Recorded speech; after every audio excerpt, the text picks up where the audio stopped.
Yung nakalagay pa yung emblem dito. Manufactured and distributed by Francisco Motors Corp. Ayan.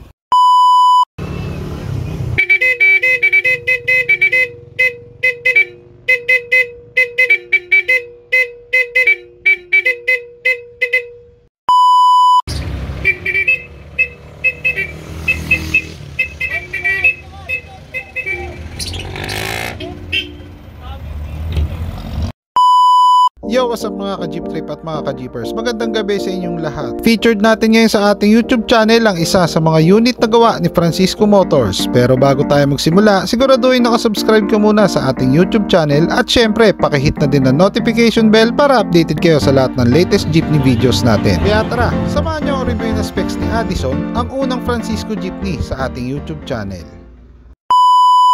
Okay yan, so kasama naman natin ngayon si Boss Renzo. Si Boss Renzo ang owner netong si Addison, sir, no? Addison. Pangalan ni anak yan. Ayan, pangalan ng anak ni sir. Ayan. Okay, sir. Saan pala gawa tong ating unit na to? Motors po.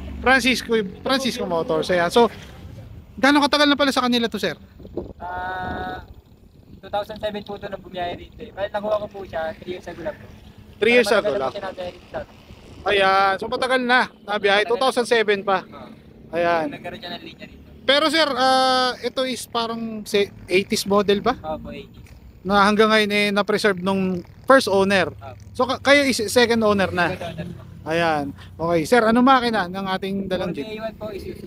Isuzu 4BA1. Ayan, okay. And then ang preno na gamit natin? D5 po. D5, ayan. So tingnan natin, sir, ito parang nahaluan na ng style ng Cavite, no? So nalagyan na ng netong. Noong 2007 po, yan, ipinasok po siya kay Society. Lahat po na stainless, gawa po na Society. Okay. So gawa na ni Society Motors. So may picture ba tayo nung ano? Nung dating look niya? Ayan. Ito is hybrid na.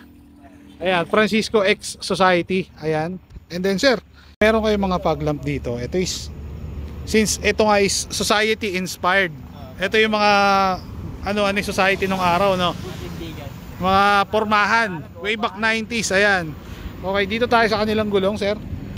Ang gulong mo, sir, is tubeless din. Tubeless po. Tubeless. Anong size yan? Ito mga 565 by 16. By 16, ayan.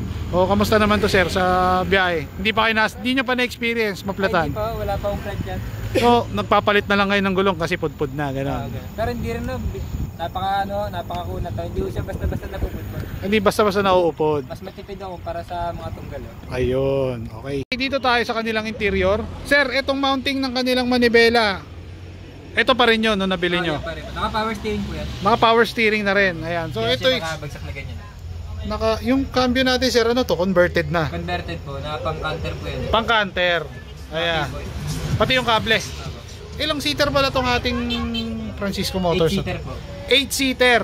Ayan, so sa mga hindi nakakaalam, ang Francisco Motors ay isa sa mga sinaunang jeepney maker dito. Kasabayan ni Saraw, sir. Tama ba? Ayan. Kasabayan ni Saraw. So shoutout nga pala kay Master Ed ng Saraw. Ayan. And then ito ang kanilang gawa. Mataas ang bubong. Ayan. Tama ba, sir? No? Mataas ang bubong. Matangkad siya. Kaya mga salamin nilitaw din. Ayan. So, pati yung salamin natin, sir, kay Society na natin pinagawa. Ako na po nagpagawa niyan. Yung ginawa po ni Society noon, yung fiberglass po siya na kulay white. Okay. Hindi po siya transparent.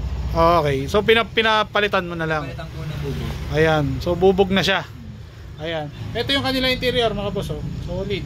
So, 10-seater. 8-seater lang pala, sorry. Waluhan lang. Ayan. Pero solid ang pagkakadali. Ayan.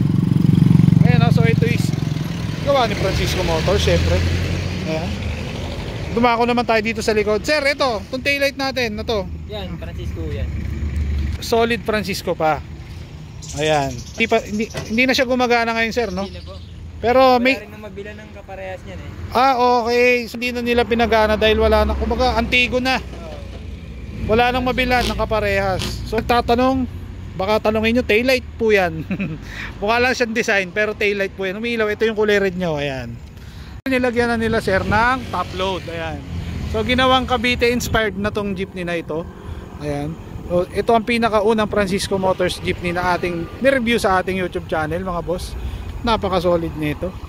Ayan, oh. Kung titignan nyo, nakalagay pa yung emblem dito. manufactured and distributed by Francisco Motors Corp. Ayan. Okay. Shoutouts, baka may mga babatiin tayo. Shoutout to sa asawa ko po, sa magina ko po yun sa kabila. Ayun. Suportado po ako. Ayan. Suportado si Sir niyan. Ayan, okay. Si Commander. Okay, sino pa? Mga kumpare ko, mga kasama ko sa ruta. Mga kasama mo sa ruta. Shoutout din po sa airpot ko na matyagang magawa pag may sira din. Ganun. Ayun. So, kumbaga, suportado din ni Airpat.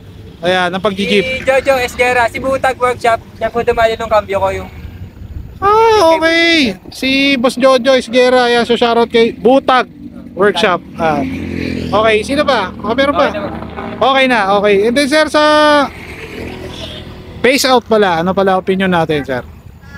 Sa face out to, medyo mabigat na usapin yan pero palagay ko hindi naman basta-basta matutuloy yan. Ayun, Tsaka tama. pinagdadasalo namin lahat na sana wag na matuloy kasi ang kabuhayan po namin talaga nasa pagmamaneho ng jeep. Correct. Kung Correct. kami po ipe-face out nila at papalitan ng mga modernong bus, baka hindi na rin kami magmaneho ng ganun. Oh, dahil unang-una, meron ka naman sarili, bakit kailangan mo pa mangamuhan, di ba? Ayan, kumbaga Saka pag... hindi po kasi yun ang kinalakihan namin. Oh, yun. Tama, tama. Yan. So sir, maraming salamat Thank sa you po. pagpapunta sa akin dito. Ayan, okay. So ayun, na-review na natin ang specs na itong Addison. Ayan. Ito is Francisco Motors Cavite inspired na jeepney. Ayan. So maraming salamat sa lahat na nanonood sa akin since day one. Syempre, kilala nyo lang lahat kung sino kayo. At syempre, sa lahat ng umorder ng ating Jeepney Pinas Streetwear, maraming salamat sa inyo. Ayan. So marami pa tayong parating. Please like and subscribe. Babush!